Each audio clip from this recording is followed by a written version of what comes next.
Cowboys to the Honolulu Blue,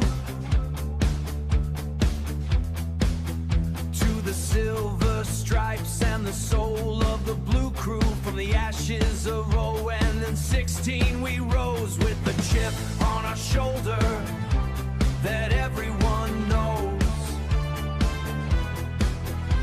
I stand with the faithful, the loud and the loyal, on Michigan soil where the battle lines coil. I pledge allegiance to the shield and the mane, through the lake effect snow and the November rain. One nation under God, moving the chains, with the fire of the city coursing through our veins. Hey, invisible spirit, upon them will crack. We got the whole league's targets on our back. Watch the war room flicker, watch the vision take hold, turning late round flyers into Detroit gold. He's the master of the board, the dealer of the deck, putting every expert opinion in check. Put every expert opinion in check. He doesn't follow trends, he creates the hook. Quiet in the room, let Brad cook. To the trenches we swear, where the dirty work's done, where the game isn't played, it's physically won. I promise to roar till my vocal cords fray, to believe in the homes and the Brad chosen way. We don't want the flash, we don't want the glitz, just the hunters who thrive in the heart of the grit.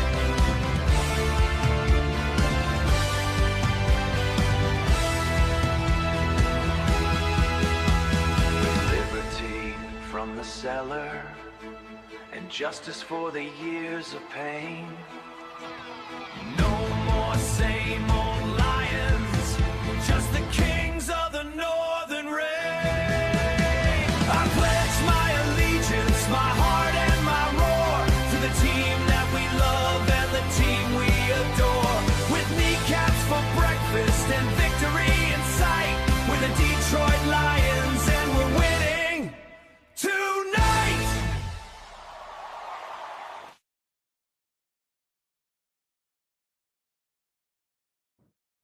All right. Hey, good morning, everybody. Welcome into the Rise Grind Morning Show. I know it's a little bit later than normal, but hey, we're going to get rolling, at least for a little bit here, and have the conversation about Jahmyr Gibbs. Today is Detroit Lions News and Rumors. It's Monday. It is July 20th. I hope you're all having a wonderful Monday morning. Been busy all weekend, man, trying to get some new equipment up and running. And we are this close, man. We are this close. We are ready to finally start kicking off the season here. And let's take a look at our most recent countdown clock. Let me see if this thing works here. Oh, that's the wrong one. Hold on. I got to get used to it. Oh, that's not it either. Let's see what the countdown clock says. All right, so we started using this last year. One of the former mods recommended doing a countdown, so we started doing it last year. 24 days, 9 hours, 51 minutes, and 23 seconds left until preseason kicks off. We are less than 3 weeks away from football, at least for your Detroit Lions. And what a great place that is to be, man. So excited to have football back. We're going to talk about Sam Laporta, Amon-Ra St. Brown, Jahmyr Gibbs, everything that has been coming out over the weekend. I spoke on it last week. And I know I was one of the first to really talk about the Jahmyr Gibbs thing and my thoughts on it based on what I found. So I'm just going to play you the video this morning. And you're going to hear from Amon-Ra St. Brown directly on what he feels Jahmyr Gibbs is going to do or not going to do. And so all of the clickbait, all of the bullshit that continues to happen, within this space, look, I don't know. Look, I've been off for like 2.5 months. Taking my sweet time. I don't want clicks. I don't need clicks. What I need is a good Lions community. That's all we need. Great Lions community here. Good fans. That's what it's all about, man. Jump in the chat, have some fun with all of your Lions fans, and let's get ready for the season. Because when the season happens, man, there's going to be enough clicks to go around. You're going to have to shake them off with a stick, right? And y'all know me. That's not what it's all about, man. It's about football. It's about fun. It's about supporting your Detroit Lions in a positive light, and that's what we do here on Rock Down Detroit Lions. If you haven't noticed, I'm going to give somebody a mini helmet today, just because it's Monday and we're getting close. So I made a very significant change to the channel over the weekend. Matter of fact, yesterday. First person to put it in the chat. First person to put it in the chat gets the mini helmet. Whoever noticed it. Whoever noticed it. I'll wait for just a second. First person to put it in the chat gets a mini helmet. I don't know which one it is. I think it's Derek Barnes. I boxed it up to try to give away to somebody else that won it a few weeks ago. They emailed me and said, hey, I'd rather, you put it to a better use for the Cancer Foundation or something. I don't need the mini helmet. That's cool. So I saved it. And I got a big announcement. So while I'm waiting on somebody to put this in the chat, I got a big announcement. Going to be partnering up, hopefully. Contract got in my email last night. Not the font until a nice try, though. Got the email last night to get everything rolling. So we do a lot of giveaways here, right? Used maybe the wrong word in the past, but we do a lot of giveaways. And I didn't turn off your notifications, Edge. That's on you, brother. That's on YouTube. And that happens all the time. Honestly, that happens all the time. But partnering up with another major company for sports memorabilia this year. Of course, Pro Sports, John Yu, best place on the planet. Of course, go visit them. But this is a little bit different.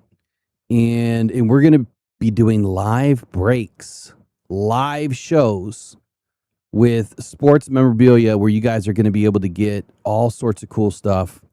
And it costs, right? It's not $5, it's not $10, it's not $1. Some of these cost a couple $100, some of these cost $100, some cost $30. It's all over the map. So joining with this company, I think would be fantastic for the growth of the Cancer Foundation, but also, just fantastic for y'all. So I'll be bringing it in. Clock at the bottom. So it's not anything on the channel itself as far as the graphics.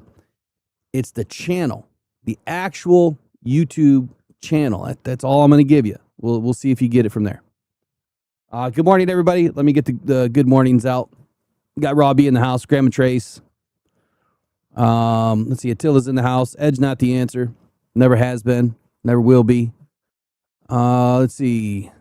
Soli Dio, Gloria. I always screw up your name. Good morning to you, Gloria. Adam Gakowski, what's happening, man? Good morning. Gina, what's happening? Good morning. Mike P, Miss P, how you doing this morning? Rather be fishing. Fred, good morning. What else we got in here? Sunburst, Lady Lion, what's happening? Yeah, I saw some comments earlier saying Jahmyr Gibbs not holding out, wouldn't believe it. Look, I wouldn't either. I don't believe it, but we'll hear exactly what Amon-Ra St. Brown said.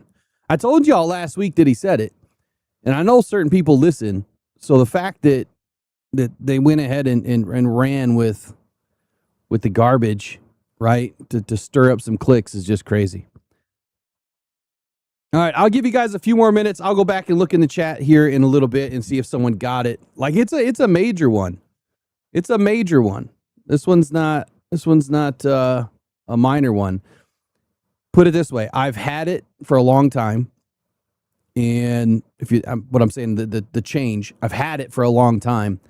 Executing it is really hard because you have to be careful. Got to be careful of the other people that try to screw with your channel and they try to steal it. So I'll just leave it at that. We'll see if you guys catch on now. All right, so this morning I want to start with Sam Laporta. We'll get into Jahmyr Gibbs second, I promise. But here's one cool change. Actually, I need to fix my camera. Hold on.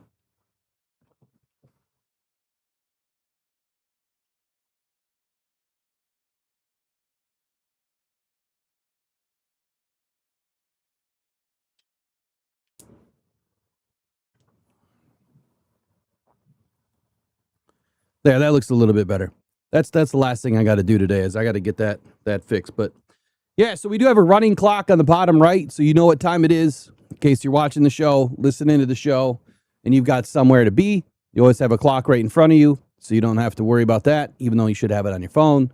It also helps us to stay on point and on task too. I did add Pinterest, but remember, this is about the channel. And I always had Pinterest before, and I've never done anything with it. But this year, we're gonna start posting some stuff. It's the channel. Just remember, it's about the channel. Here's another cool one. So here's one of the. You remember I used to do hot takes back in the day. So this year we're gonna do hot takes, but a little bit differently. And then if someone's really heating up, like if I'm on fire, man, and I'm really starting to heat up and have a wild take or something, the fire's gonna start creeping in. So whenever Eric doesn't know this yet, but whenever he starts getting rolling on something, I added this custom fire graphic. I think it's kind of cool. Could be better, but I think it's kind of cool. DFJ Sports has been around for a little bit. I'll let it go for a little while. We'll see if you guys get it. Just remember, it's about the channel. It's about the channel. Let's talk about Sam Laporta. Let's talk about Sam Laporta for a moment. So Sam, not talking injury either. World Cup, as you guys know, has been going on in the last few weeks. It is done now. And there was something that happened during this World Cup that kind of boggles your mind a little bit why the NFL doesn't do it. And that is putting grass, like live grass in domes. Why can't they do it? Well, FIFA obviously spares no expense. We know that, right? The stadiums, that they put grass in, the grass doesn't have to live, right? It's only there for a temporary amount of time. And so it doesn't have to live.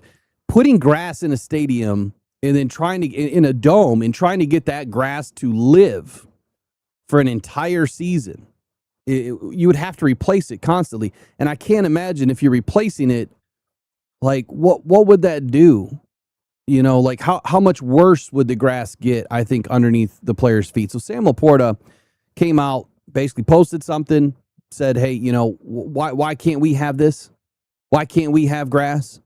Why can't we do grass inside the domes? And NFL players were advocating big time, for natural grass, playing surfaces after the World Cup, saying that it's worth the cost. Now, to what cost, right? Who's paying for it? Where's it coming from? Well, it'd have to come from the NFL, or it'd have to come from the individual team owners. And to put that much grass, I would assume multiple times. And I don't know how much FIFA paid for this, so that's the next thing I want to find out.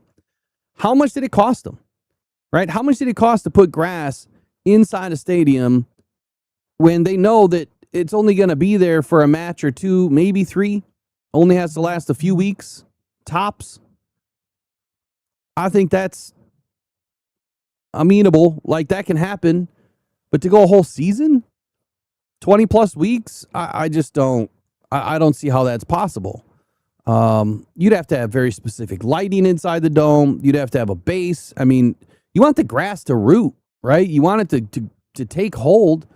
You don't want all of these rolls of sod in there. I don't know if they do one giant roll. I don't even know how that'd be possible.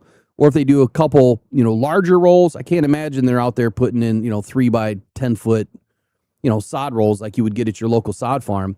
I assume they're using much bigger, wider pieces of sod. But then again, I don't know. But you would think that by not having the grass root, that would cause more problems, because then you'd have, potential divots and a line between, where the grass lines up, where they meet, that the joint, and you think that would cause more injury issues. So I don't know, man. I think it's going to be pretty tough, and I can't remember Sam Laporta ever really getting injured from a grass, non-grass situation, but I don't think he injured his back from that, right? He got hit in the back. I know he had a knee issue, but that was also a hit.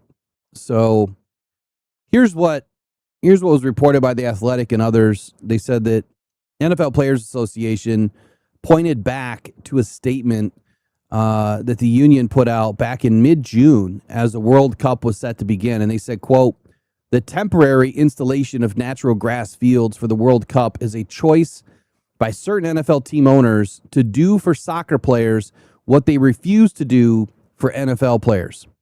In this NFLPA statement, it was on June 10, continued to say, quote, it's no longer a question of capability.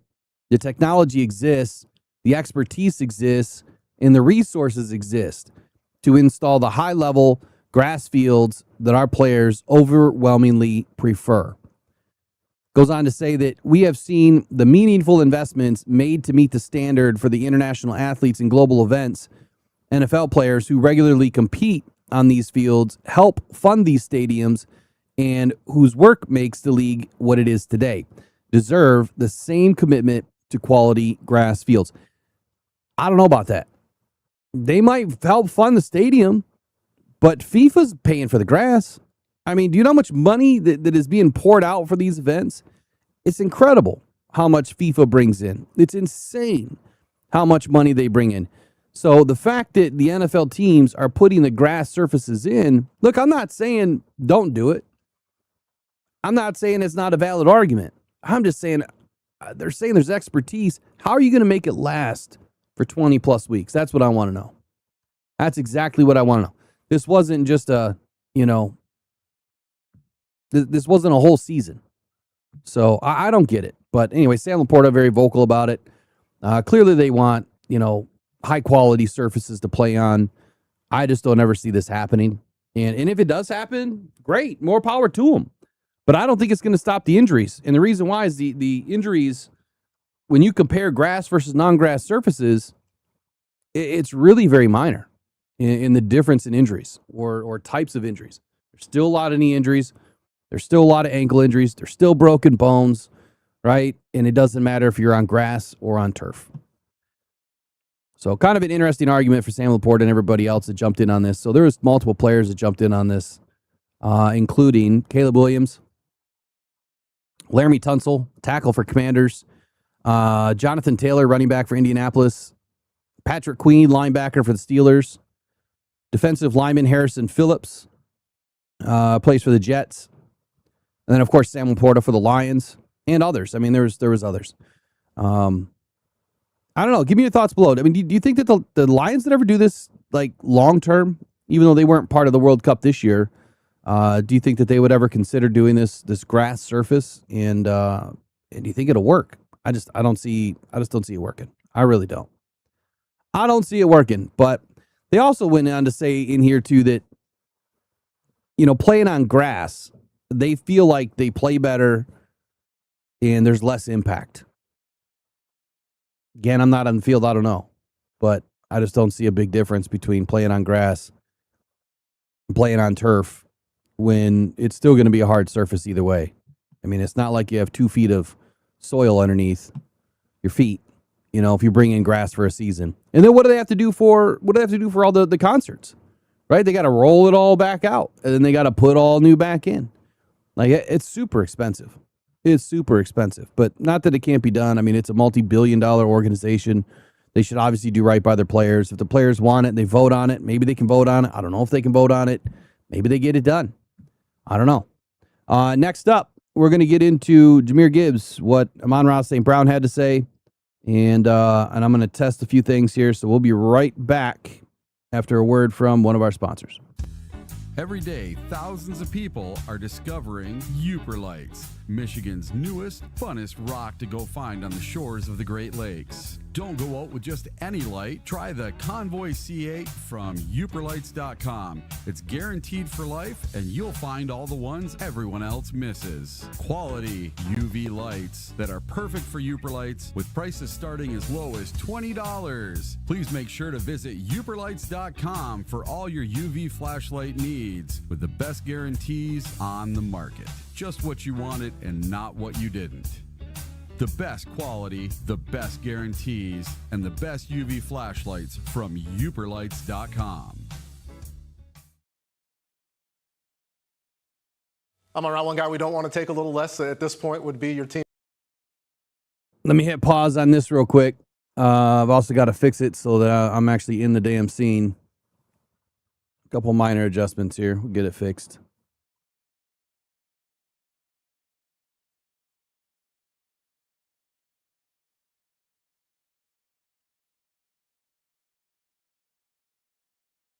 All right, there we go. I might have to clip this out later. I'm not real sure. We'll see. I know the Lions played this on their site, but we'll see if I have to clip it out later. Let me make sure the audio's on too.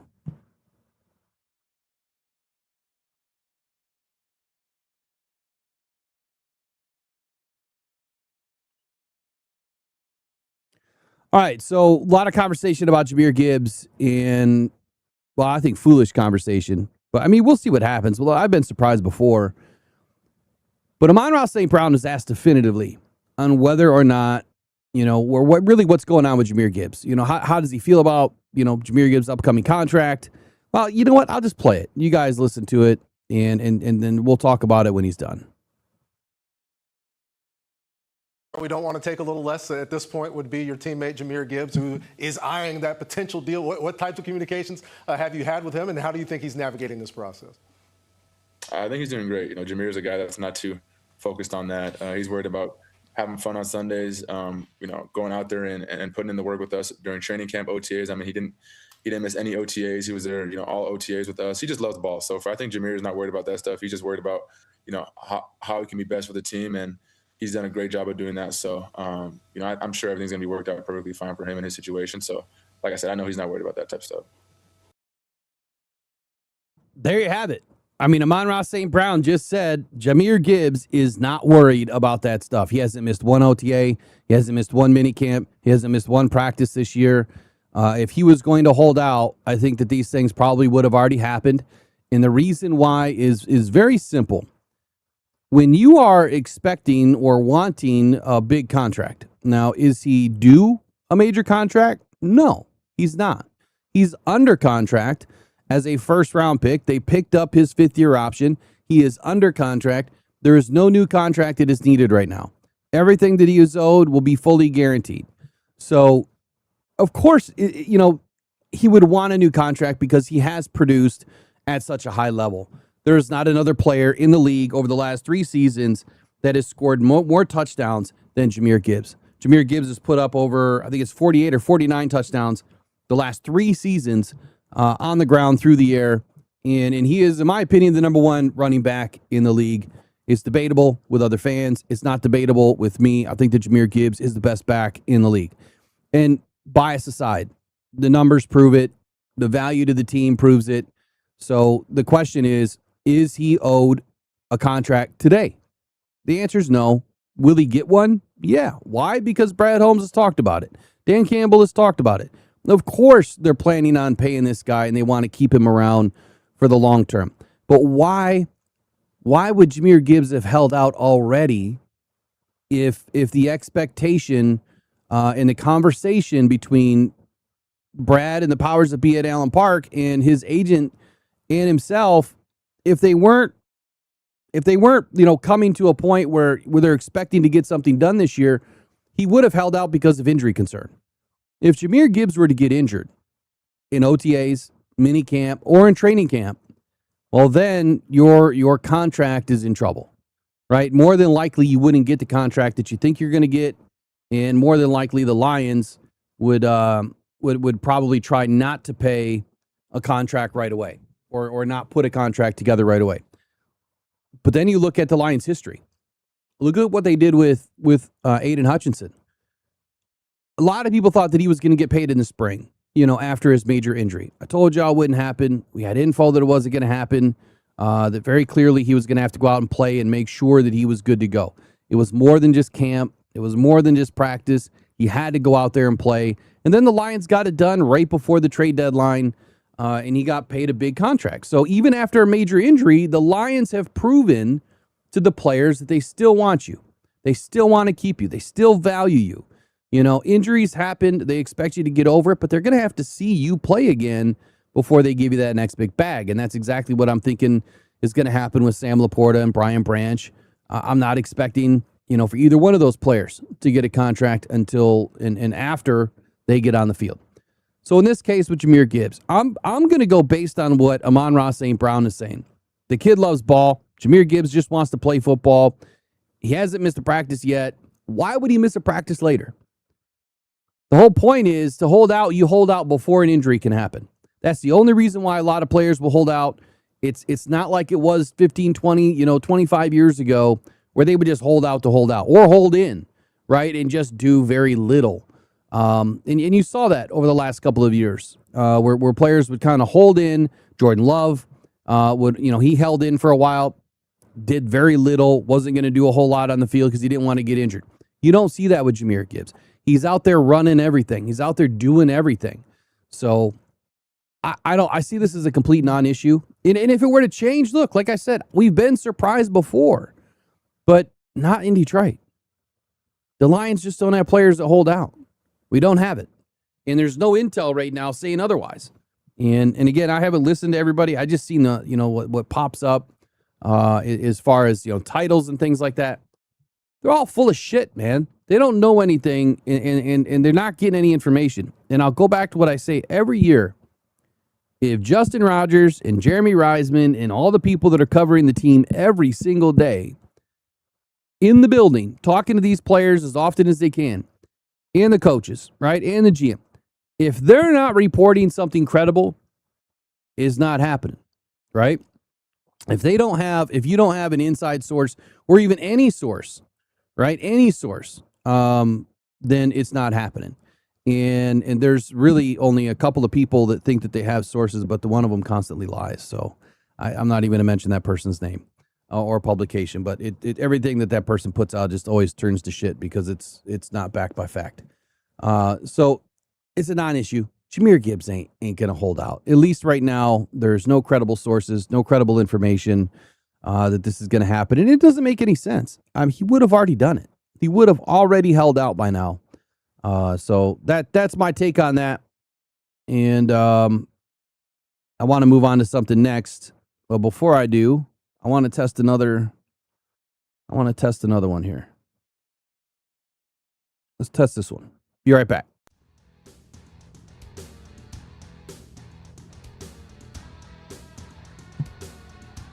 Throwing middle, caught inside the 5. Jahmyr Gibbs to the end zone. Touchdown, Detroit Lions. 14 yards on the strike. Goff to Gibbs. You can't cover that man one-on-one. You just can't do it. Nice job.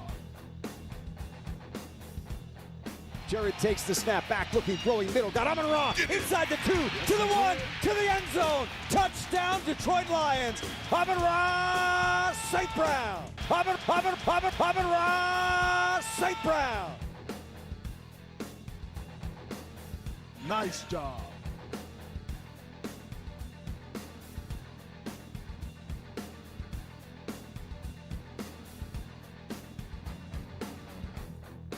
Mariota's got it back. Pressure comes. He's hit. Slips out of it. Rolling to his right. Now he's going down. Brian Branch got him. Sack for the Lions.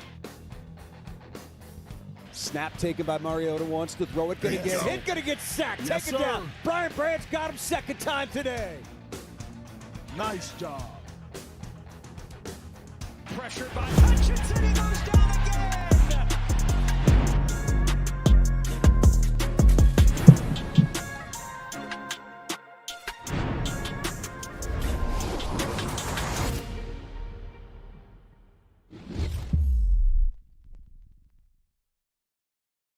All right, thank you for indulging me here. I've had this Stream Deck like sitting on my desk as a paperweight for, I don't know, 2 seasons.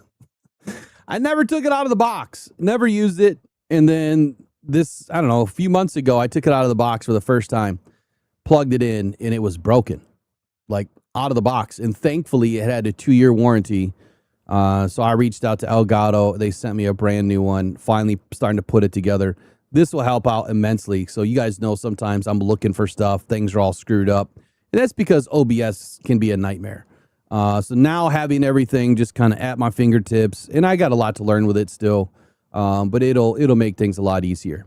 All right, I want to get back to the question that I asked. Did anybody figure out what it is that I changed on the channel? Let's see if anybody got it. Saxman, what's up? Good morning to you. Thanks for the message this morning. All right, so Joe Schmo was the last message that I saw that I left off. It said DFJ Sports. So that wasn't it.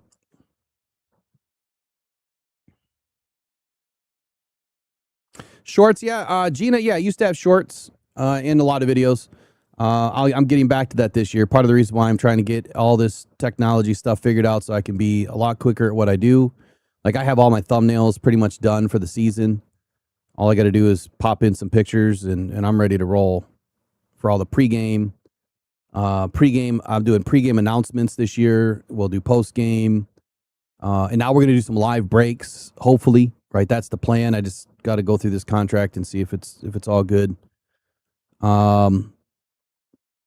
Phoenix says, "Give me grass or give me death." That's crazy. That's hilarious. Been a while since you've seen an ad from Uperlay. So Joe Smo, what we always do is I always used to run them on the screen, and it's called a sticker ad. So it would just roll through all my sponsors, right? It would just roll, and it would be consistent, and they'd probably get, I don't know, 7-8 ads an hour, which companies charge a lot of money for that. I include it for free. And of course it's Eric, but yeah, I redid his ad and hooked it up to this Stream Deck so it can just be super simple. And that way the new look that you see with the screen now can be a little bit more eye appealing, right? A lot less going on. Oh, precision staining, got it.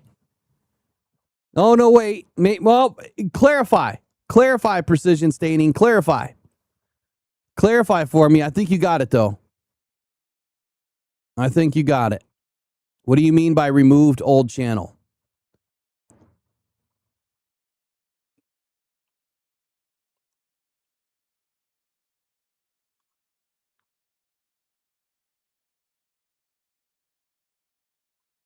And then Trey says channel layout has changed. You got to clarify in that, too.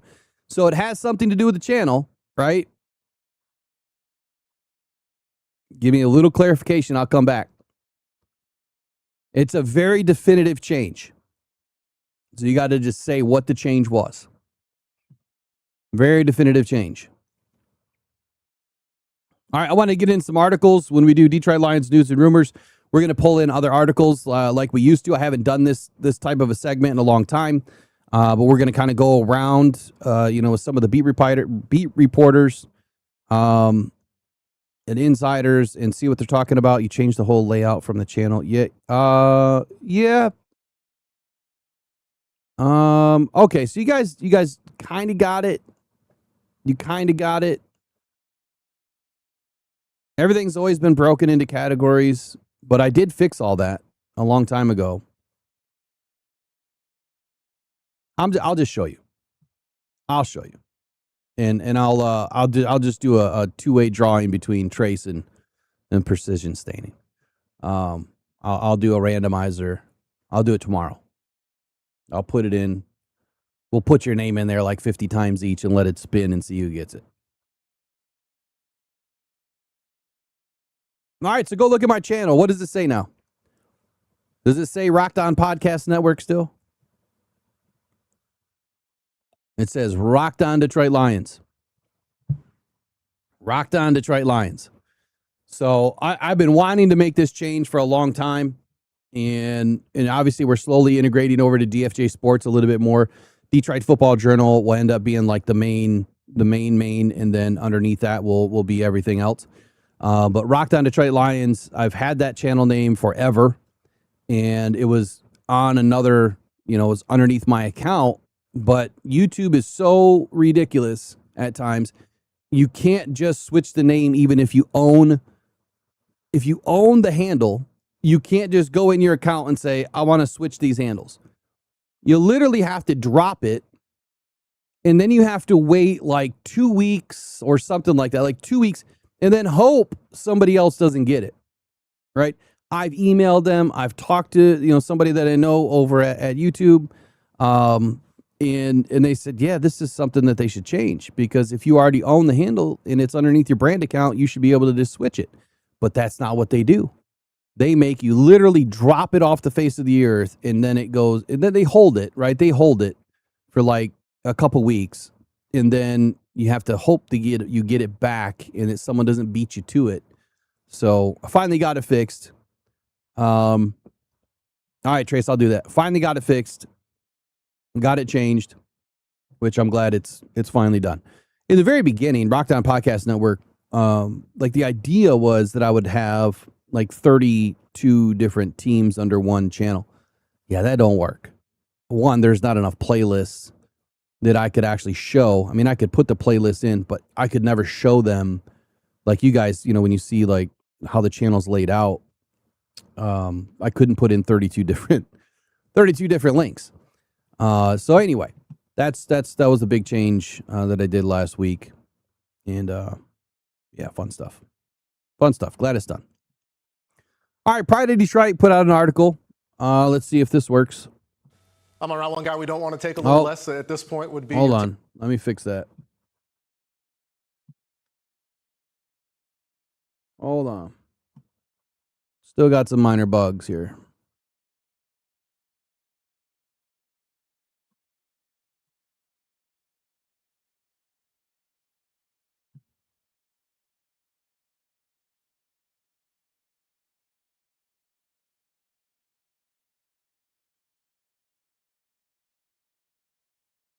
There we go.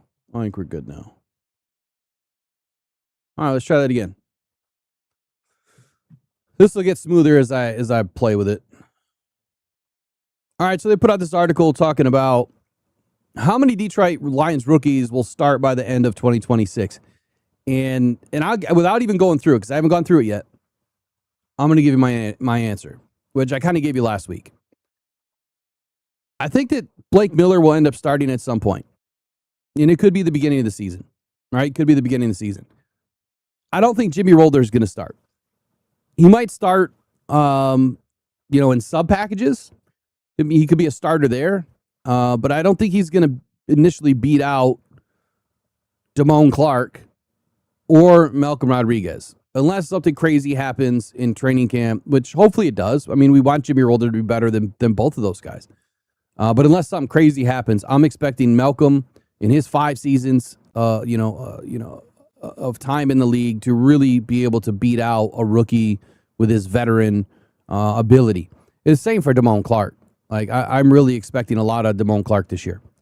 So I don't think that those two guys, I don't think that Jimmy Rolder is going to start initially. And then there's Derek Moore. Derek Moore has an upward, hill to climb. And I think it's going to be really tough for him to beat out the vet in DJ Wanham. I think he's going to be competing the most with Turner. So I'm going to give him second string, but he will be part of, the rotation. But a true starter, someone that is in on first down to start the game, a true starter. I don't see Derek Moore being a starter this year. I think that, he's got to beat out DJ Wanham. I don't see how that's going to happen. At least not yet. Keith Abney.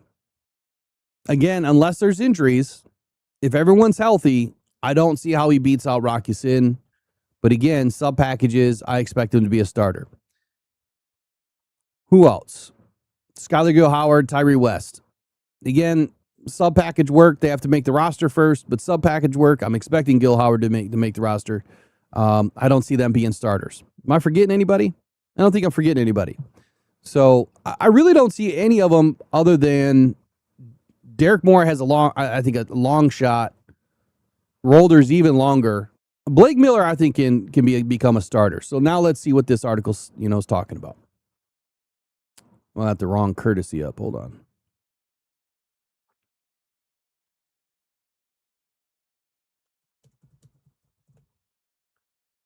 Minor bugs, man. I'll get it all fixed.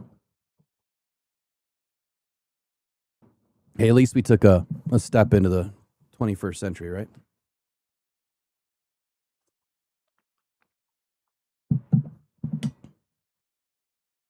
All right. They go on to say that ever since the Detroit Lions have been ran by GM Brad Holmes, they have valued getting rookie contributors. Let me pause there. The rookie contributors back in the early parts of 2021, 2022, 2023, those were necessary. We didn't have a complementary roster in 21 or 22. Now we do, right? Now we've had a roster the last 3 seasons. Really, it's been tough to crack with the rookies, and then really 24 and 25 and 26, it's damn near impossible to crack a starting lineup when you have the players that we have. They have a core that is well over 20 players now that it's pretty tough to crack that as a rookie. But anyway, let's see what they say. It says, but the Lions have also turned later picks into instant impact players. Amon-Ra St. Brown, Kirby Joseph, Sam Laporta, Brian Branch, and Tate Ratledge are just some of the non-first that have made a mark as rookies. All right, let me stop there. Amon-Ra St. Brown, right? He didn't really start until the tail end of 2021 due to injuries. I think the last 8 or 9 games, he was definitely a starter. I don't know how many games he really started that year completely. It might have only been 8 or 9 games. Kirby Joseph was kind of tucked on the depth chart there for at least a season.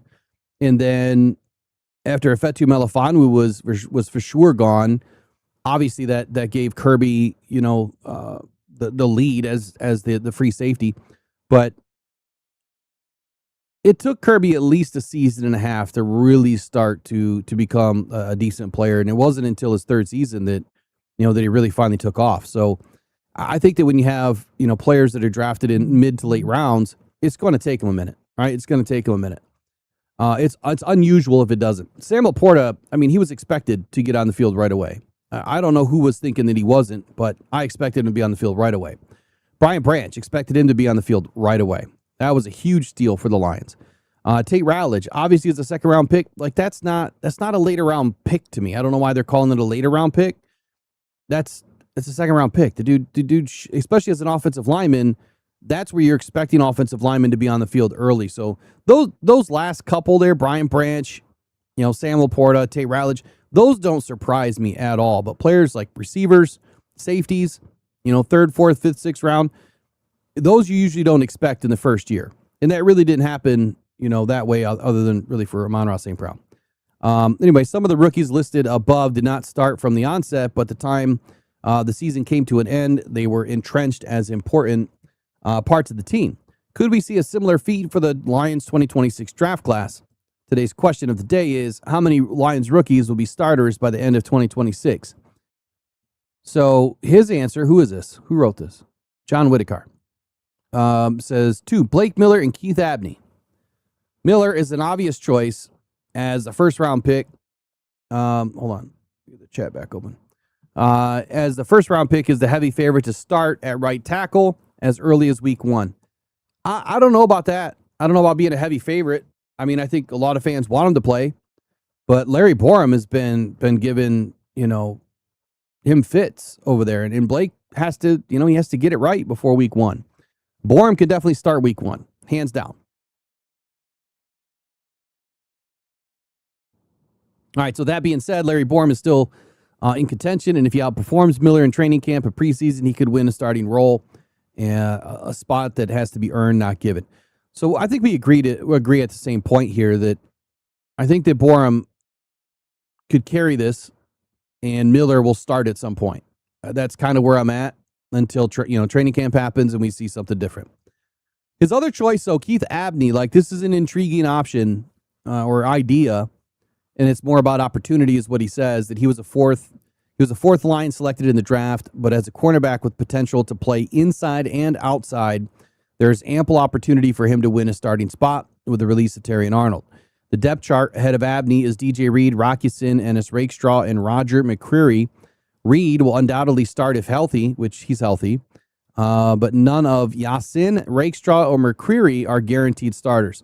So let's wind that back for just a second. McCreary is definitely going to be slot, nickel, corner. He can push outside.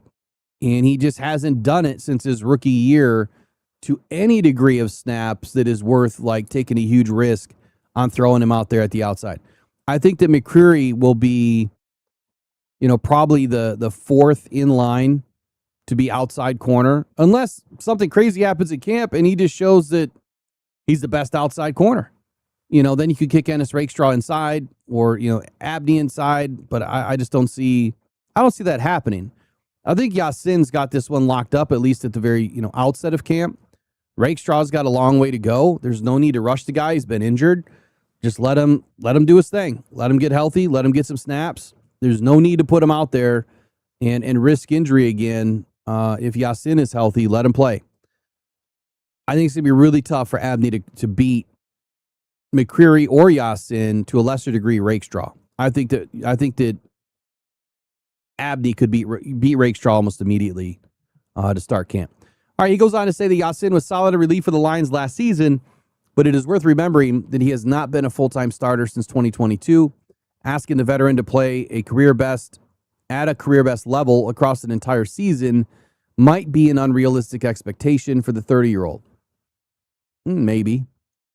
Unlike Yasin, Rakestraw has age on his side, but he has now battled two significant injuries over his first two seasons and has essentially zero experience on the defense. As a former second-round pick, he has the talent to earn a starting role, but he has not earned our benefit of the doubt. I would agree with that. As for McCreary, he seems like the surefire starter at nickel, but there's an important rule to remember. Follow the money. The Lions signed McCreary to a one-year contract worth just $1.2. While this was perceived as a steal for the Lions, it also highlights that the team might not view him as a starter in contrast. I'm going to push back on that. Hold on. The Lions signed Borum to a one-year $5 million deal as offensive tackle insurance. I don't understand the comparison here. An offensive tackle with any starting experience as a vet is going to command $5 million. That to me is a no-brainer. I think they got Larry Borum on the cheap. I don't think $5 million says, hey, we think you're a starter at all. And $1.2 million doesn't say you're not a starter at all. How much did they get Rocky Sin for last year? Anybody remember? I don't remember.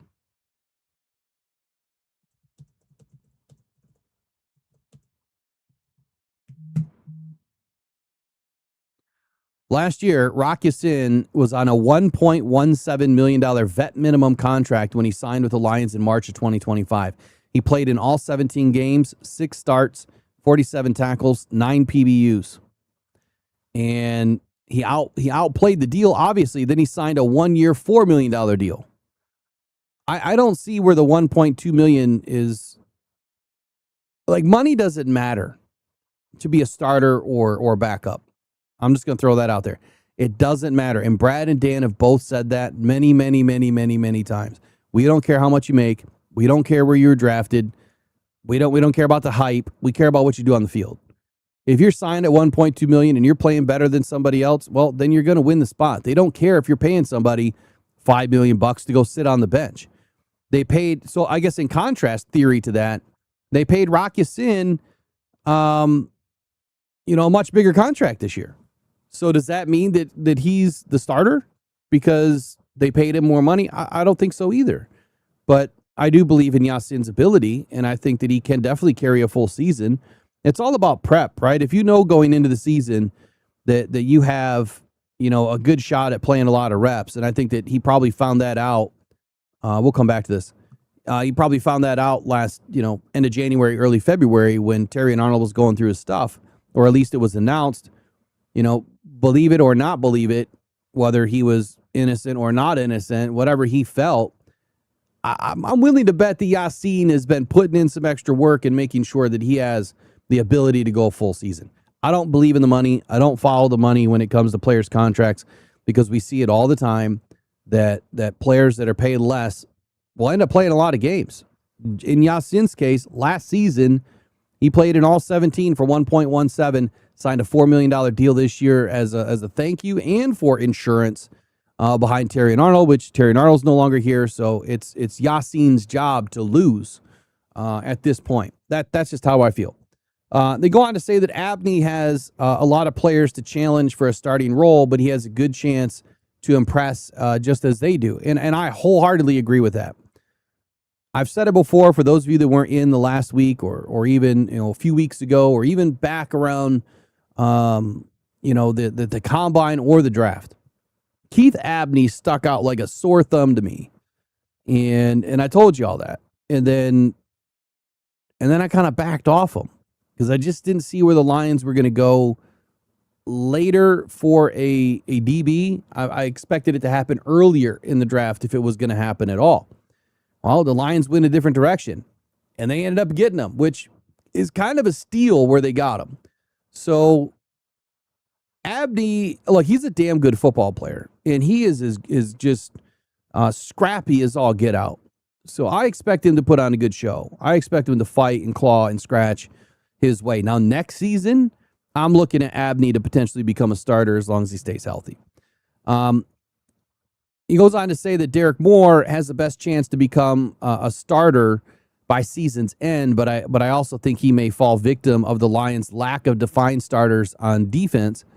I expect this team to run rotation along the defensive line. So while Moore might play a decent number of snaps, he might not start ahead of say, DJ Wanham, Jimmy Rolder. Meanwhile, not only has to usurp Malcolm Rodriguez as the third linebacker, but he would need to justify being the third linebacker on the field in the first place. Did he just conflict a couple? Hold on, let me go back. He was talking about Derek Moore, says he has the best chance to become a starter by season's end, but thinks that he may fall victim of the Lions' lack of defined starters on defense. And then he says, I expect this team to run a rotation. Sounds a lot like, the hockey line shifts that I talk about along the defensive line. So we see eye to eye there. That's great. So while Moore might play a decent number of snaps, he might not start ahead of DJ Wanham, Jimmy Rolder. I don't know. Okay, that was okay. He should have just made a new paragraph there. Then he goes on to say that Jimmy Rolder, meanwhile, not only has to usurp Malcolm Rodriguez as the third linebacker, blah, blah, blah, blah, blah.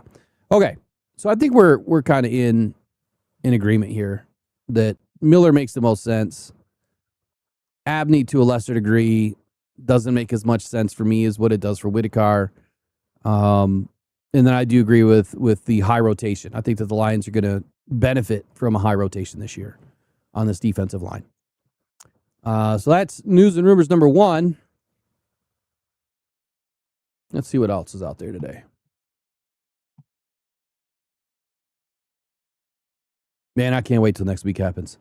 For the rest of this week, though, I'm going to try to get into positional breakdown, something I do every year. I did my whole index ranking last week for the composite ranking, how the Lions I feel stack up against the NFC North.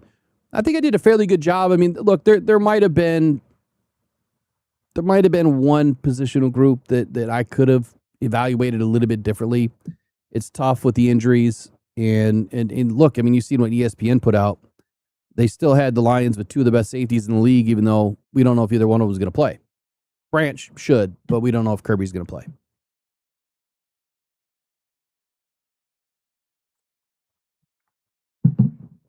Let's see what else is out there today.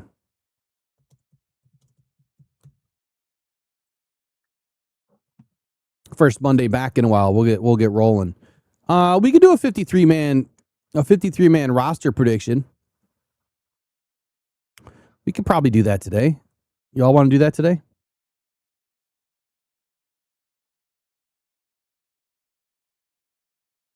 What am I missing in the chat here?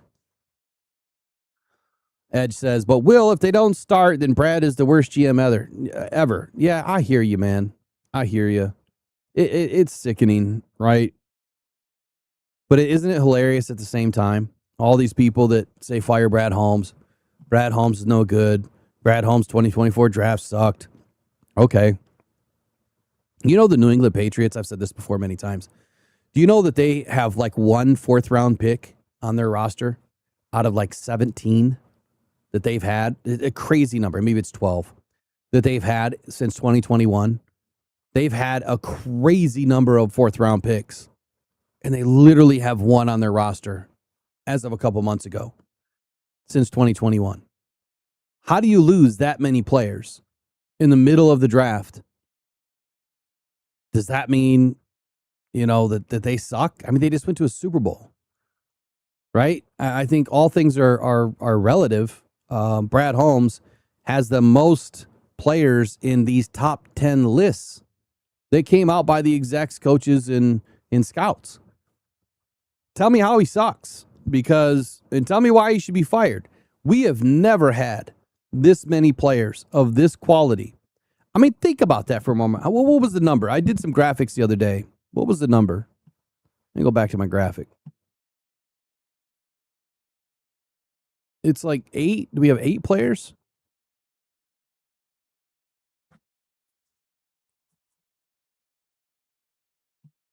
Here, let me throw this up. This is the next part I got to figure out. How do I quickly add something to pop it up? I'll figure it out. We're trying to take a couple of steps and get this stuff worked out before the season starts. Make things a lot easier.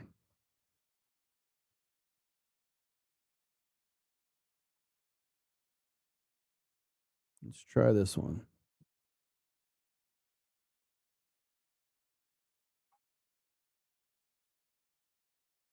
Here, I'll be right back, and we'll do it. I'll get it fixed. We'll take a quick break. Be right back.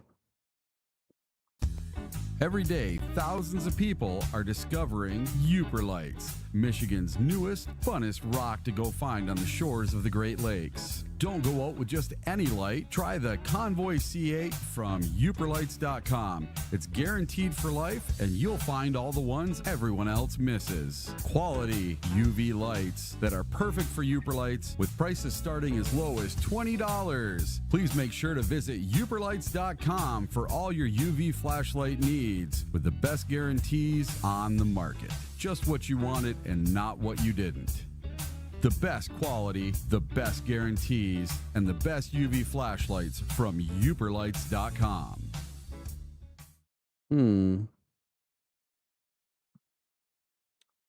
Still trying to work it out here. It's not behaving.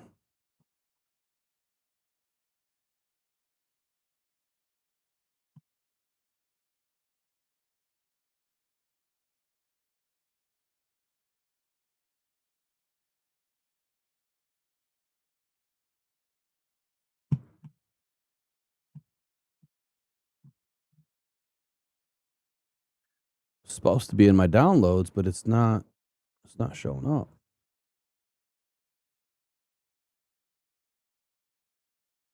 Unless I'm just blind. There it is. There's one.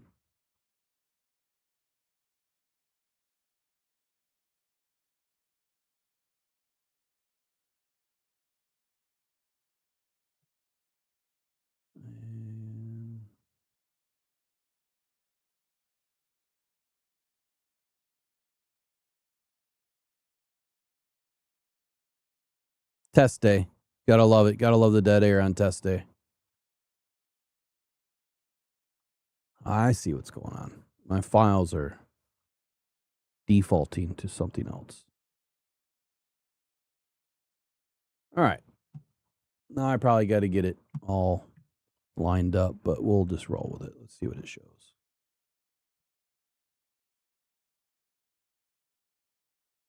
All right. So I put these little graphics together the other day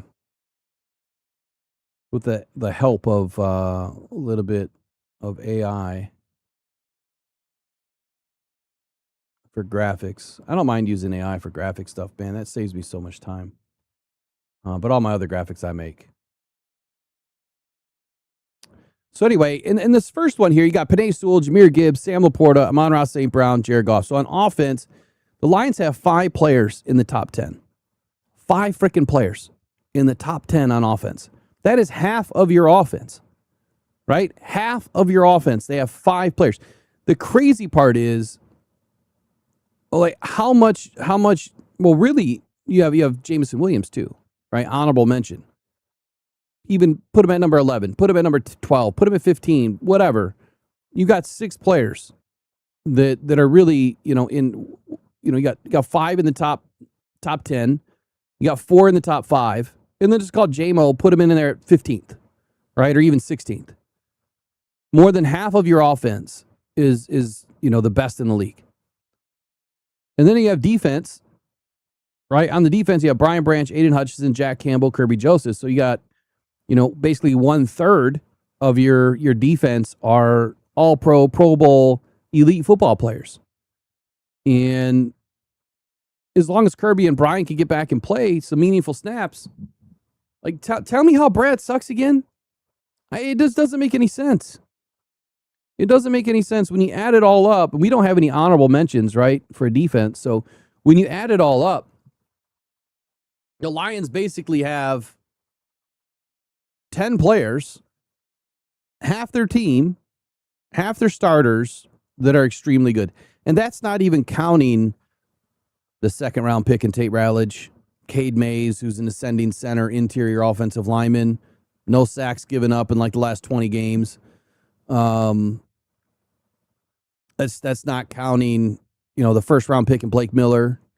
That's not counting the crazy good free agents that we picked up with DJ Wanham and Turner and others, right? It's not counting all of the other players behind them, and then all of the other supplemental players that Brad has brought in over the years that have stuck. The depth behind these guys is just as good as what the starters are. Our second team, like the way we're going to find out this year, if Brad Holmes is still as good as he has been, which I'm expecting the answer to be yes, the way we're going to find out is when we get into preseason, when our second team kicks the shit out of everybody defensively, at a minimum defensively. Offensively, I'm a little concerned second team wise because what quarterback do we have? Teddy B? Look, I love Teddy B. I think he's a great dude. He's old. He's not consistently playing football. He's a coach. And for those reasons, I don't like him as a backup for us. I really don't. I like him as an individual. I like him as a coach. I like him to be in Jared Goff's ear. I love all that. I think he's a hard worker, right? I think he's great for the team. I think he's great for the locker room. Everything else is great. 99999, right? For Teddy B. The one thing I don't like is the inconsistency at playing the quarterback position over the last few years. That's what I don't like. Basically the last 4 seasons he hasn't played. He hasn't played much. And spent his time coaching where, maybe he's staying in shape, maybe he's throwing the football a little bit, but you're not ingrained into playing in the NFL when you're coaching a team in high school. So the only reason why he's playing now is because he's not coaching. All right, after that whole fiasco with buying kids stuff that they need, thankfully he got the law changed. But I wish we had a better backup quarterback situation. I'm hoping that we don't need it ever. We haven't yet, and we won't need it this year either. But even the guy behind him, Altmaier, he's not the prototypical size. I think he's going to be a great backup quarterback in this league, but I don't see him as an eventual starter. So if there's 2 positions right now that Brad has not done a quality job on, in my opinion, it's the backup quarterback position, and you could say corner. You could say corner because or safety, only because I don't think he went out and did enough. But then again, Keith Abney could surprise us, and Chuck Clark, he's already surprised us. So from a draft perspective, I think he could have done a better job because there was other players that were available and should have been at the top of the list, and he just didn't go after them. But that doesn't mean that the room is weak. I think the room is still pretty healthy, cornerback and safety. It's just we have yet to see it, right? We have yet to really see it work out. So there's no way you can tell me that Brad is a bad GM. There's no way that you can tell me that we should be firing Brad Holmes. And what I would be more concerned about is for all those people that have been pounding the table about Edge. If we don't win a Super Bowl this year, then your days of analyzing a team is over, right? Because you're wrong. And I'm hoping we do win a Super Bowl, but it's not going to be because of the edge position. It's going to be because of the defense as a whole. is much better and much deeper on that defensive line. Like Brad really attacked that defensive line this year. Free agency, draft, and the players that we've had over the last few seasons. We just need a few of them to stay healthy, right? We want all of them to stay healthy, but we need a few of them to stay healthy, and really go the distance this year.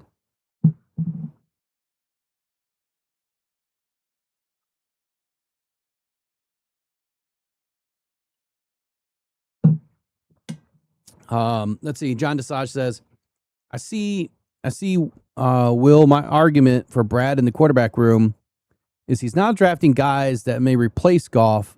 It's all guys that could replace Teddy. Good point. It's a great point. That's a great point.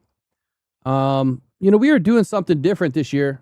So when we have some good comments, not to say that all of your comments aren't good, everybody out there, it's just when I have a chance to read them.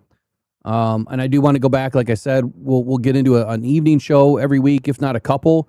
And those I want dedicated just to you guys. I don't really want to bring a ton of topics. We're just going to talk. You guys bring up the topics. We'll just react to it. And then the goal is to give you some flowers, man, for bringing in the good comments. We'll open up the phone lines and you guys can call in because that's what makes this fun for me. So big time stop for you today. That is a big-time stop by that defense. So good answer there. Who else is in the chat this morning? Grandma Trey says, trying to catch Barry at a signing or a training camp. SVSU is a lot of fun. Is Barry supposed to be at a signing this year? I haven't seen him. But speaking of that, right? Speaking of that, this company that should be partnering with, I'll find out today once I go through the contract. We'll have access to all that stuff. Matter of fact, last night they did a Bo Jackson full-size helmet. It's worth well over $1,000. And someone ended up buying it a live break, right? They ended up paying, I think, $130 to get it.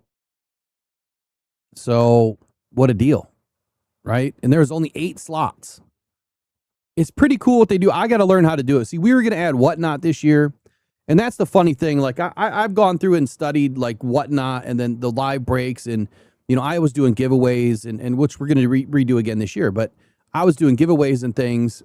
And there is no difference really between what they're doing and what the state of Michigan calls legal, illegal gambling. There's no difference. None whatsoever.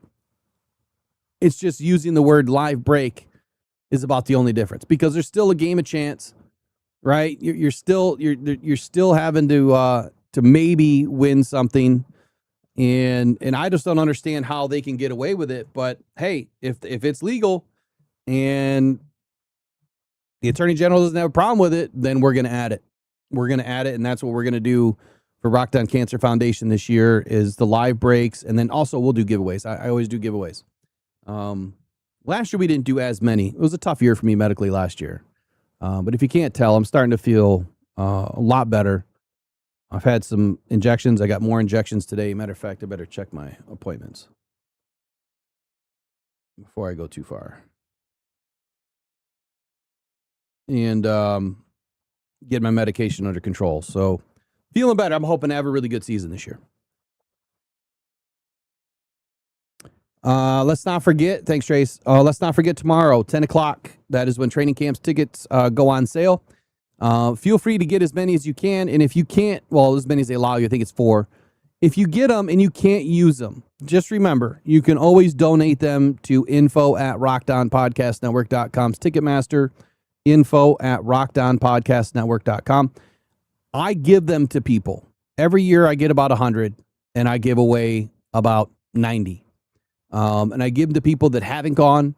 I get out at least one cancer survivor and I give them a jersey. I try to get out their family, whether it's 2, 3, 4, or just themselves.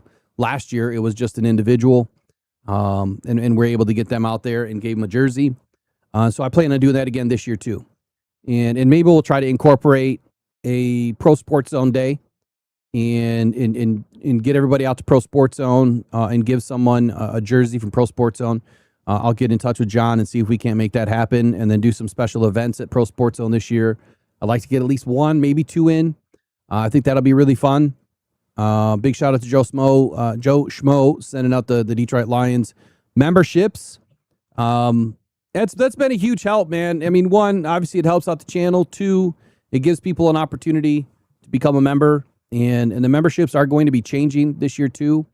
I've been doing coffee for a long time, and I'm going to have a conversation with the mods and some of the members probably today or tomorrow. I'll send out some messages on how we want to change either the elite tier or the second tier to do something that's more memorabilia related. And I think that is, where we wanted to go with it is more memorabilia related. So we'll have that conversation. Anyway, tomorrow, 10 o'clock, if you get tickets and you can't go, you can always donate them. We'll find somebody. We always do that would love to go. I'd love to get a group going too.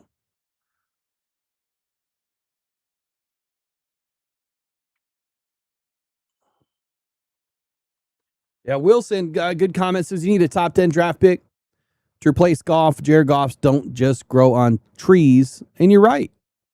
I mean, you're right. But at a minimum, I guess what I'm looking at is why not have a player that has started in the league recently, that is young. I mean, Trey Lance was available for a little bit. It's not that I'm a big Trey Lance lover, not that I think he's the best quarterback, behind Jared Goff, but it gives you a bona fide option that if something were to happen, Trey Lance could go win you some football games. Can Teddy go win you some football games? I don't know. I guess we'll see in camp.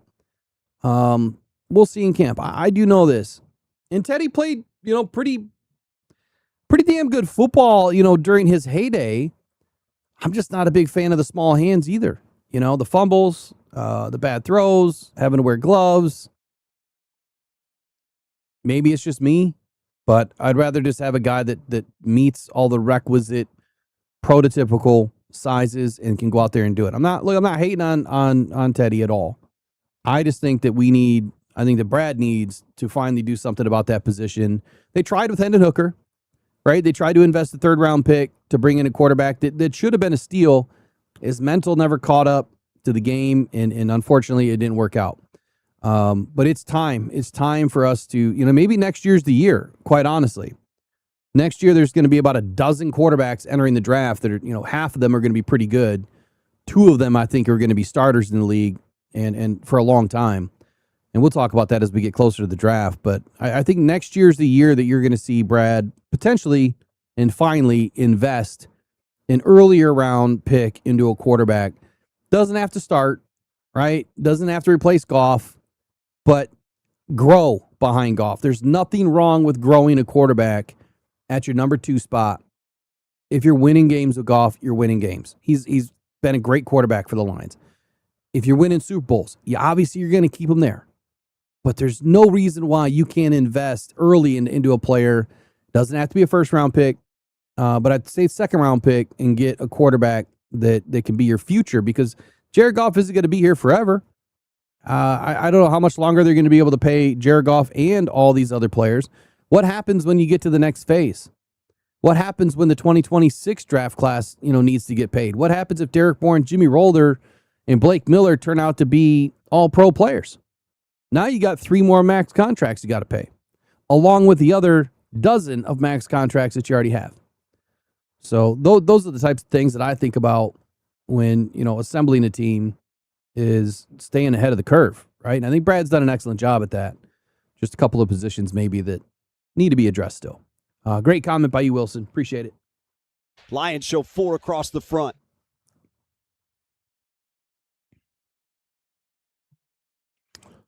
One question for y'all. So when we have new members, I am going to put a sub count up, and I'm going to work on getting the membership, or not new members, new subscribers.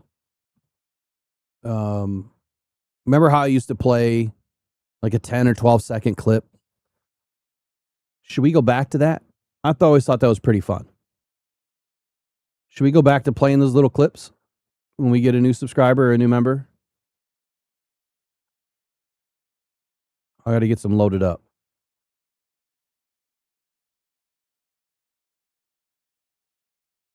But now that I have the Stream Deck working, I can get everything accessible a lot easier.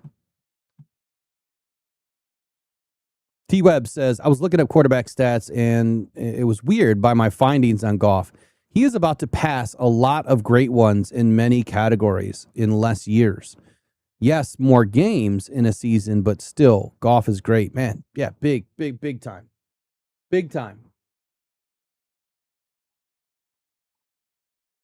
That's a big-time play. It's a big-time call, T-Webs. And what players was he about to overtake? If you don't mind sharing, were you just looking at overall passing stats, touchdown stats? Like, what were you yardage stats?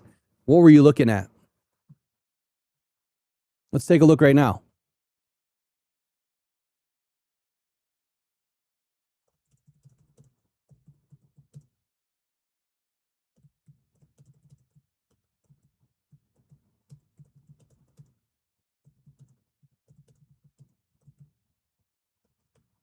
He's got to be neck and neck with Stafford.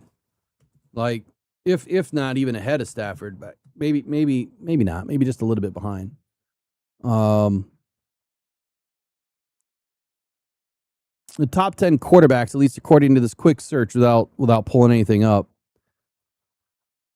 You know, Tom Brady holds the record, obviously, 89,214 yards. Drew Brees, 80,358. Peyton Manning, 71,940. Brett Favre, 71,838. But you're also talking players that have played more than, 15 seasons in the league, right? Tom Brady was like 22 seasons or whatever.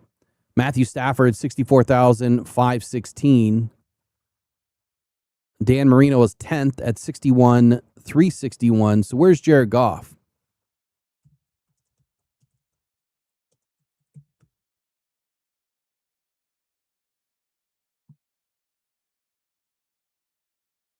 Does he really only have 39,000 yards? How is that even possible?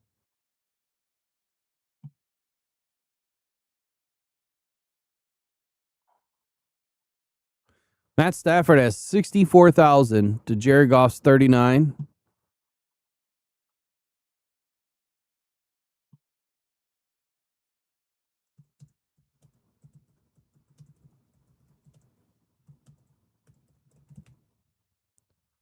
So Matt Stafford is drafted in what, 09? So he has, or 08? Was it 09 or 08? I think it was 09. So he has 7 seasons. 7 seasons on Jared Goff. So if you do quick math,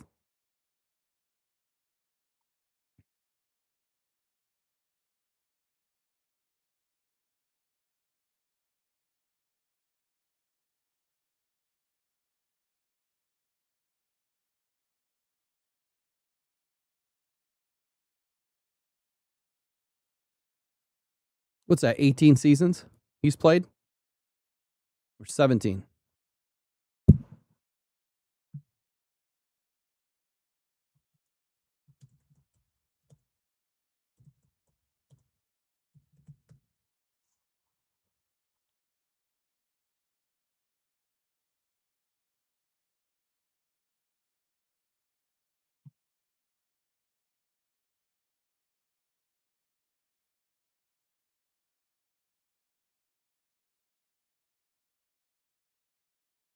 One, 2, 3, 4, 5, 6, 7, 8, 9, 10, 11, 12, 13, 14.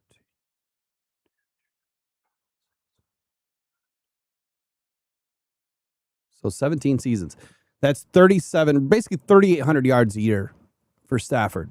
3,800 yards a year. And Goff is putting up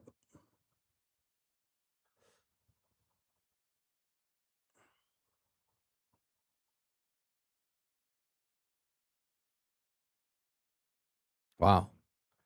3,960 a year. So he's actually averaging more than Stafford. And you also have to remember that in 2016, he only played in 7 games because he came in late. Right? Came in late. Stafford was a starter from day one, but he also had 3 seasons where he played less than 9 games. His second season, he only played in 3. His first year, he played in 10. So it probably equals out. I'd have to break it down by games Games played, not seasons. But yeah, I mean, Goff's right there. Goff is right there.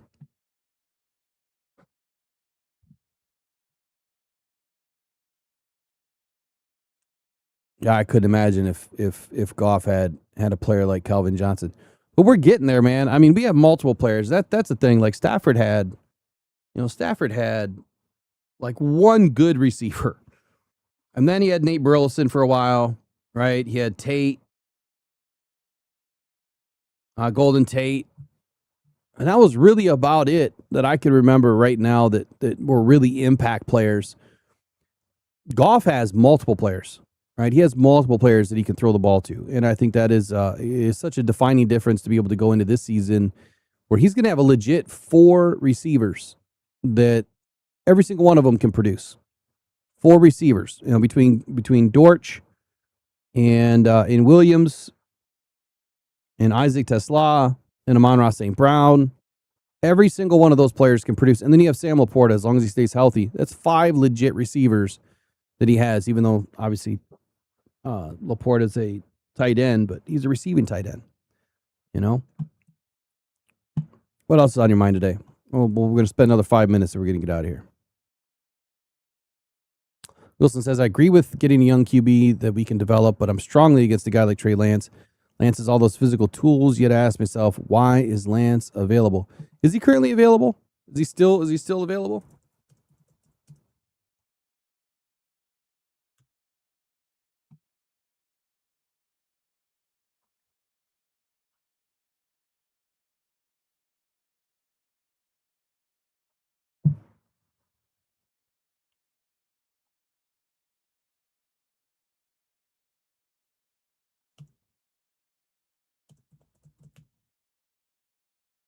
Yeah, he's with the Chargers, isn't he? 1-year deal, $6.75 million, $2 million guaranteed. How much are we paying Teddy B? I just feel like there's just more there. Like, he may not have had, the best couple of years as a starter, but I think that there's more to Trey Lance than there's not. Matter of fact, was it last year or the year before? It might have been the year before where Trey Lance came in and he was just dicing people up. And I think it was against us. It might have been a preseason game. I can't remember now, but there was a game that Trey Lance looked really good. And then last year there was another player. Oh, God, I can't remember his name. He might have been a Bills backup. I can't remember his name now, but one of the quarterbacks that I thought the Lions for sure should go on target. I'll find it for you. One sec.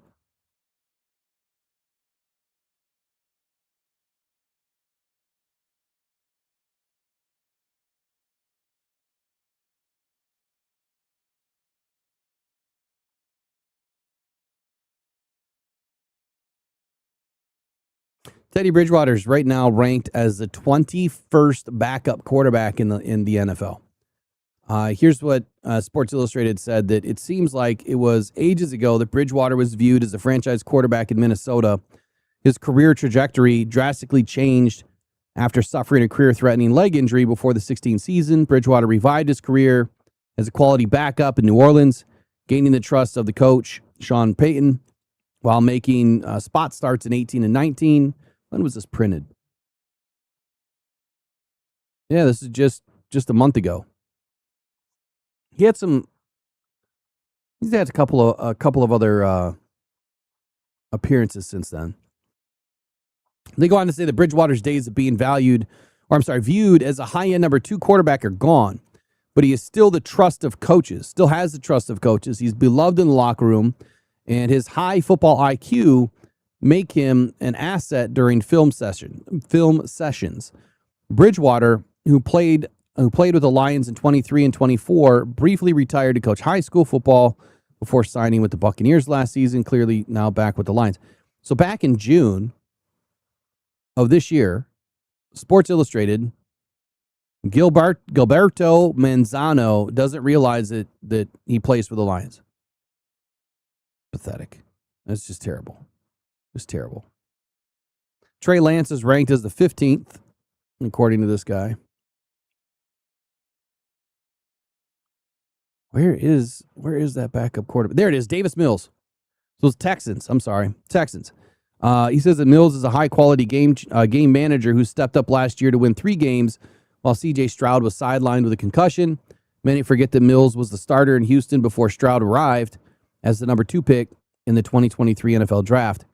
Yeah, it says plenty that the Texans have made it a priority to keep him around, even after demoting him with Stroud's arrival.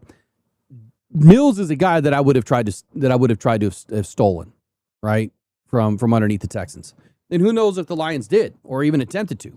But that is a player that I would want as my backup quarterback. Mills has 29 career starts, 40 touchdowns, 26 interceptions. That TD to INT ratio, a bit too close, but I think that also comes with inconsistency in not playing, right? Not starting, spot starting, if you will. But, man, he played extremely well last year in those 3 games where he came in for C.J. Stroud. That's the kind of player that I want to see in Detroit. I want to see a player that we can trust that can come in and win some games.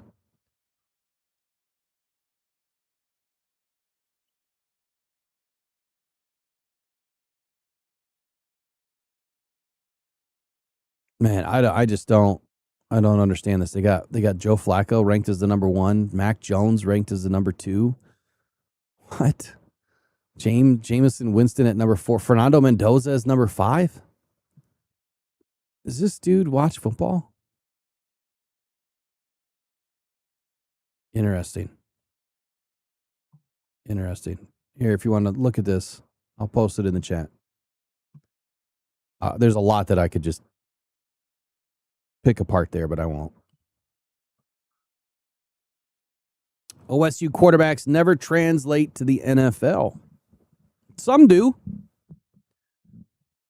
As backups, primarily. Some do.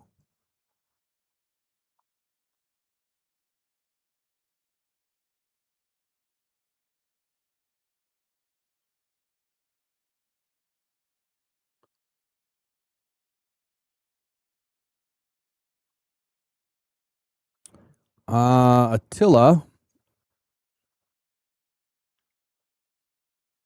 says, some asked why Hunter didn't play for a Power 4 school. It was because he was a COVID-19 pandemic recruit casualty. Due to the COVID-19 pandemic, Eric Hunter's senior football and basketball seasons were canceled, leaving him with only 2 full years of high school football experience.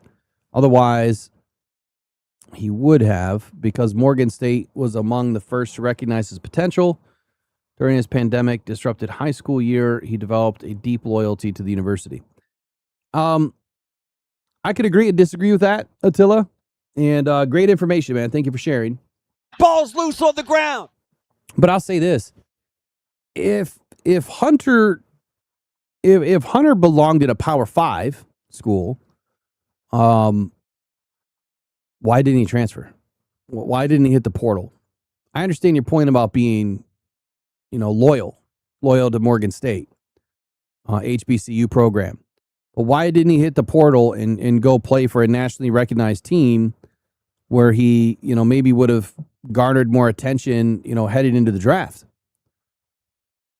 I think his ability is there, 100%. 100% I do. But it's going to take him a little bit more, actually a lot more, to be able to get up on top, of the depth chart. All he has to do is prove himself in camp. But even then, we've seen guys that prove themselves in camp, and then they still struggle with cracking the depth chart because other guys were, I hate to say it because I don't think that Brad and Dan believe in it, but maybe because they were drafted earlier, maybe because they spent more money on them. But I think Eric Hunter also got like a $200,000 signing bonus, didn't he? So the Lions believe in him, if memory serves me right here.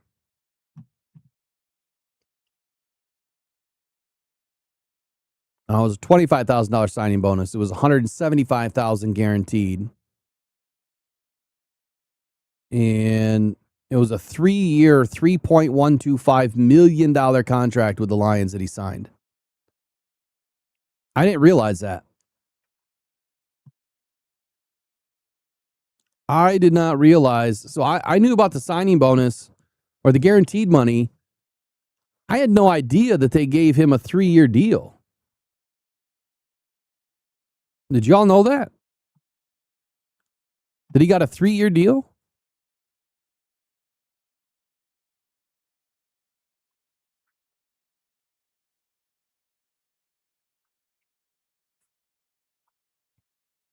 I'm gonna have to follow up on that. Maybe I'll have some time to do a video today.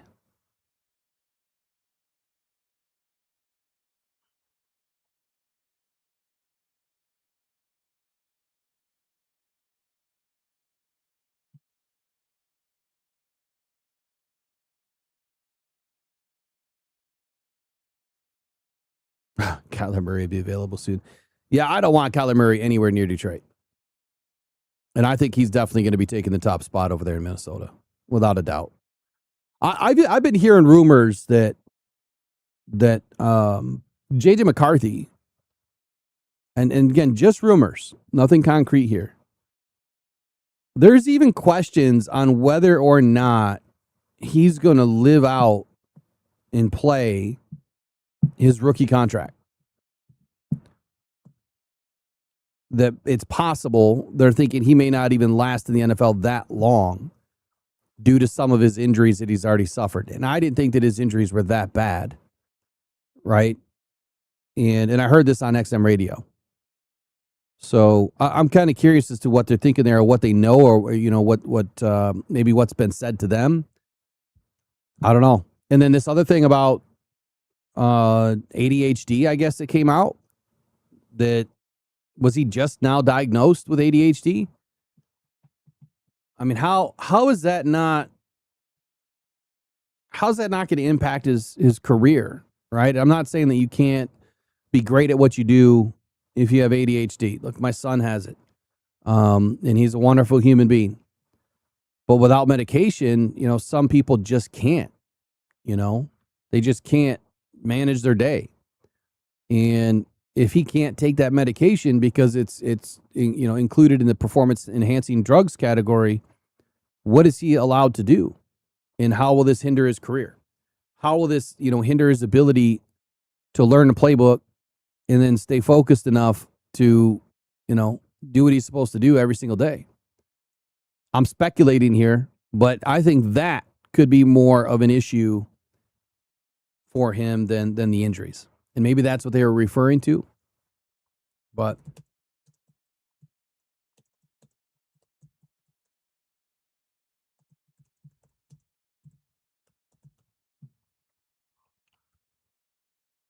I think it was back in April that it came out. Maybe he was diagnosed before, but it was back in April.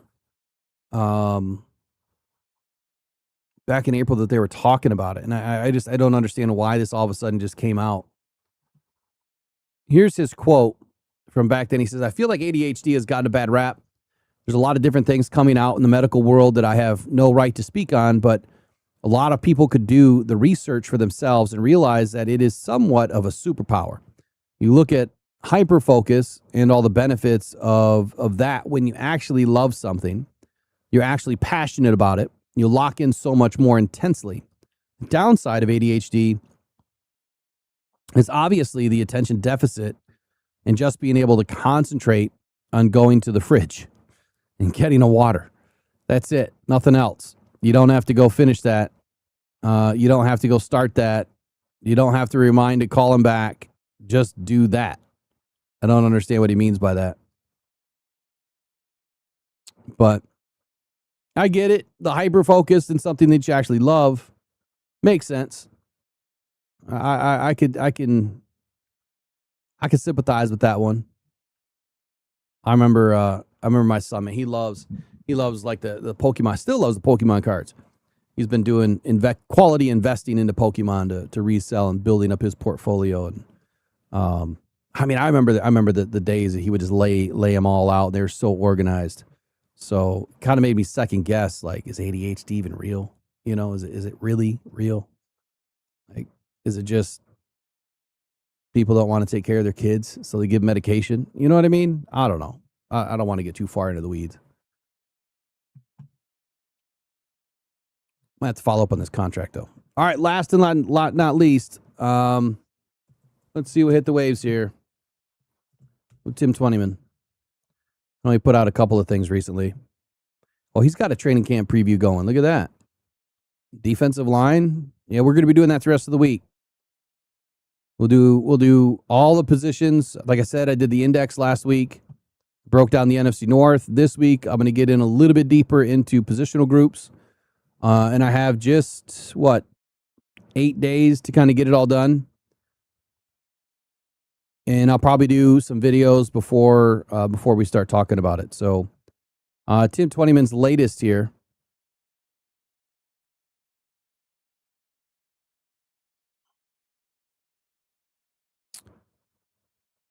He thinks that Sam Laporta could be in for a career year.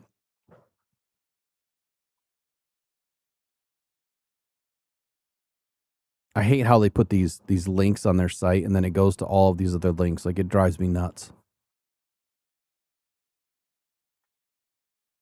That was by Jeremy Reisman. I'm sorry, not Tim Twentyman. See, it drives me nuts. Got to go back to Tim here.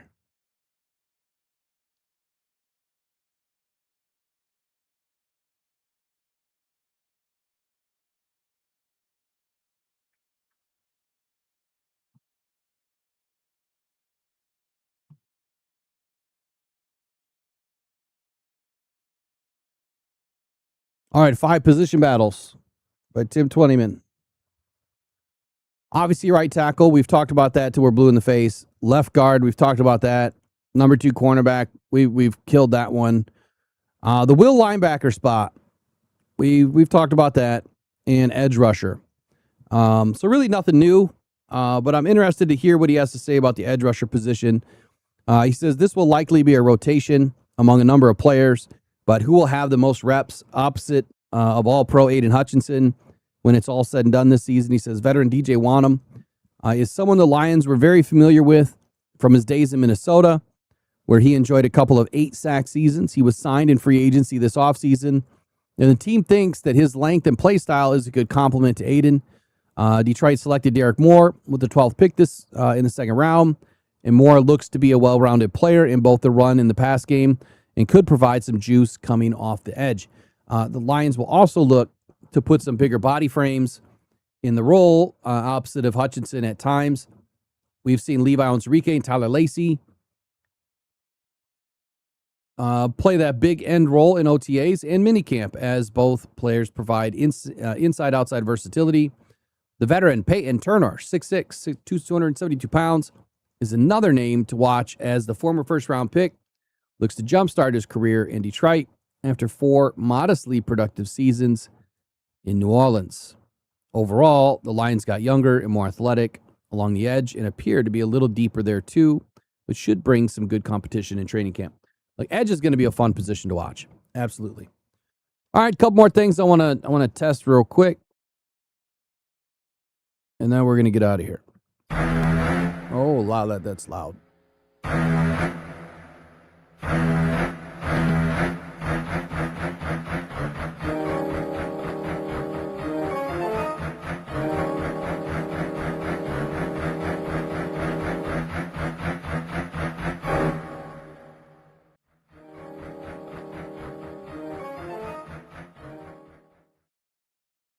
All right, if you don't know, now you know. DraftSharks.com is the place to be. And if you visit DraftSharks.com/rockedon, you can save up to 60% off of your fantasy football package. And it all starts right now. Fantasy football leagues for the Rocked On PPR leagues and the Rocked On member leagues will be drafting over the next couple of weeks. This Sunday, the 26th, will be the member league draft. So if you are a member and you would like to join the fantasy football leagues, there is a link below in the description that'll get you into the PPR league. If you are a member and you want to join the leagues, check the posts inside the posts that I drop all the time. Matter of fact, one just popped up yesterday for members only, and there is a link inside there where it says join members only fantasy league here for free. When you click that link, it'll bring you into the league. You can sign up. You'll get assigned a division. And then we will draft on Sunday. If we don't fill up the spots, which we should, I mean, we got, I don't know, 100 members. There's no reason why we can't get 12 people to play. I should probably check how many people are actually in the league. I'll do that later on today. But then if you want to get an edge, because I'm taking an edge this year, I'm telling you right now, I'm going to be on Draft Sharks. I love this site. I love everything about this site. You'll be able to pull in every single league that you're in. It doesn't matter if it's ESPN, NFL, Yahoo, Sleeper, and all the other ones. I don't even know all the other ones. You can pull every league into your Draft Sharks account. You can manage all of your leagues in one place, just like Sports Spider, right? Remember SportsSpider.com, longtime sponsor, friend of the show. You can watch and get all of your news and all of your information in one place by visiting SportsSpider.com. So just like Sports Spider, man, get in and get your Draft Sharks account today. Like right now, click the button here. It is just $18. It's billed semi-annually. The normal price is $36. The reason why it's not 60% off is as you get closer to the semi-annual billing period, it starts to get less and less and less, right? So it's $18 right now for semi-annual. I think the next time it bills will be in October. I think October is when it'll bill the $36. So $18 gets you in. If you want to get into the Plus Keeper Dynasty and Auction, which I have the Pro account, it's $24. That's it. It's just $24. If you want to get into the Plus Personalized with Advice, it's $48, billed $96 every 6 months. But right now it's only $48 to join. Like I said, you don't have to use Draft Sharks to be in their leagues, but if you want an edge, DraftSharks.com is the place to be.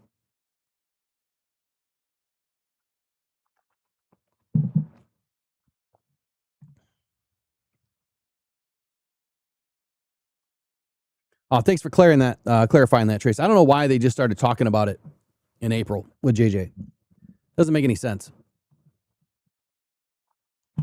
Sounds like excuses to me, and it shouldn't be. You know, I don't get it. I don't know why that story just decided to come out, because he's the one that put the story out.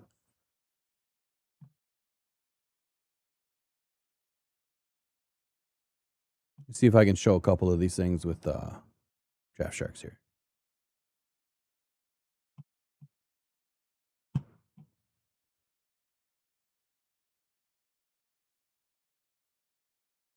All right, so when you click the link in the description, it's going to bring you to this screen, okay?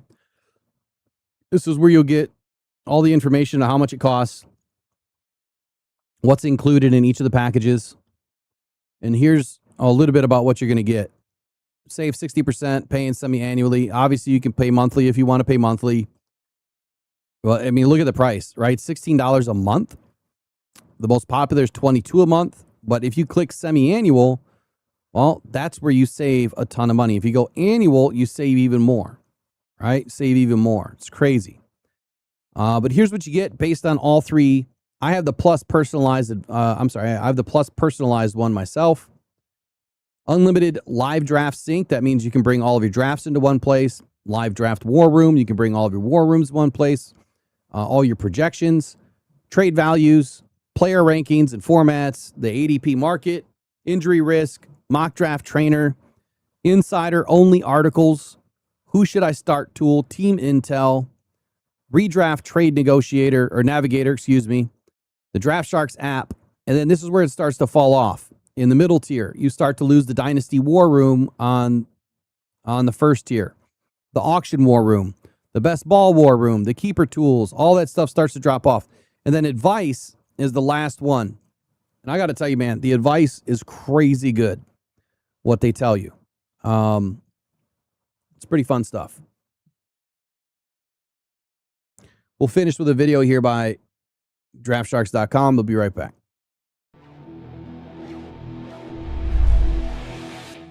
If you're like most people, draft day can be chaos.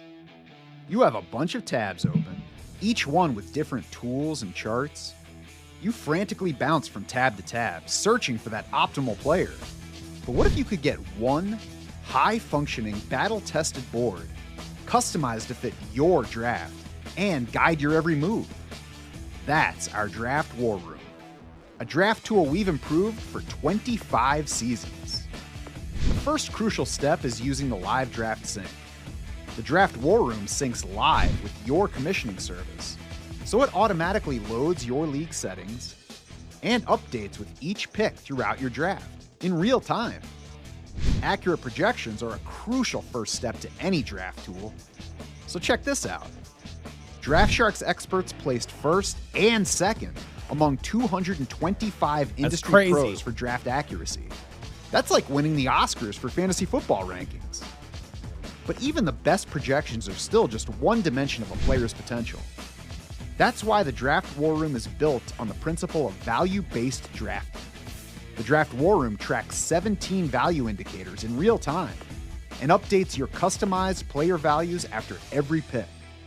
The board automatically takes 17 data points into account, so you don't have to figure out how to weigh projections, injury risk, chance of breakout, position scarcity, position tiers, and ADP in your head with the draft clock winding down.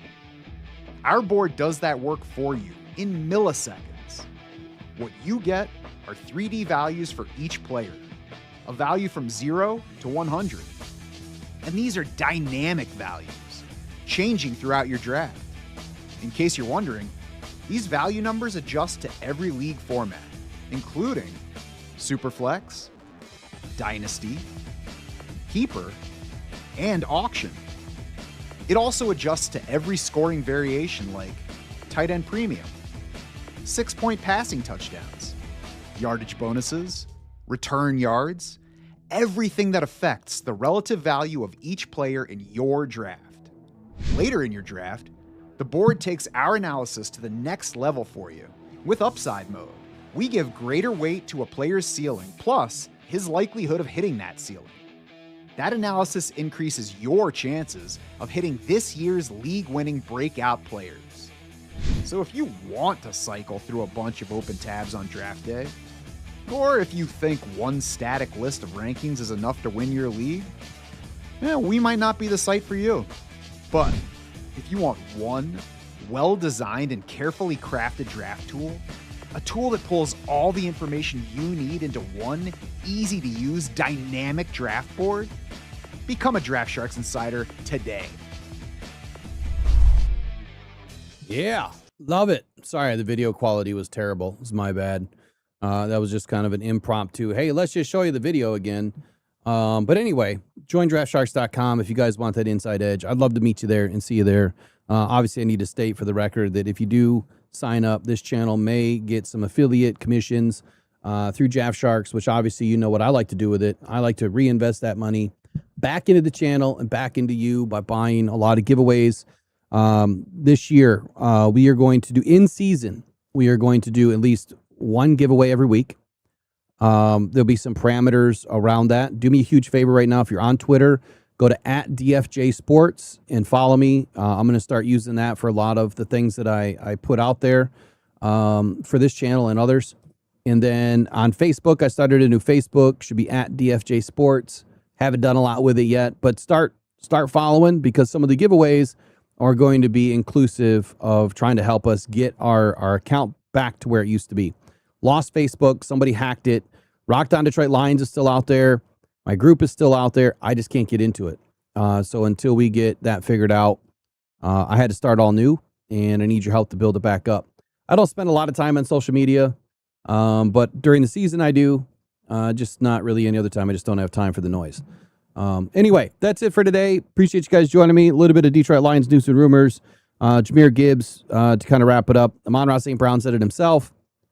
Doesn't expect Jahmyr Gibbs to not be there in training camp. He's been there all season. There's no reason for that to change right now. And that's it. We'll see you guys tomorrow here on the Rise of Grind Morning Show. Hope you all have great rest of your Monday. All right. Adios.